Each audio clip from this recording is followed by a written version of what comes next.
ገብርኤል ይክበር ጌታን የላከው መልአኩ ሊያመልክ ወደደ ስላየ ማዳን ኃያል አንተ ኃያል ደጉ መልአክ ገብርኤል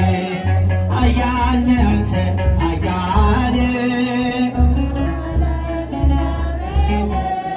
ይውደቅ ይሸነፍ ጠላት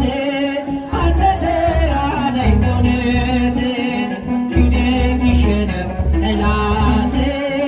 አንተ ተራዳኝ በእውነት ከቶሉ ስር ሆነው ገብርኤል ዝማሬ ተሞሉ ገብርኤል ገፍተው የጣሏቸው ገብርኤል በእሳቱ ሲበሉ ገብርኤል አልተቃጠለችም የራሳቸው ፀጉር አዩት መኳንንቱ የእግዚአብሔርን ክብር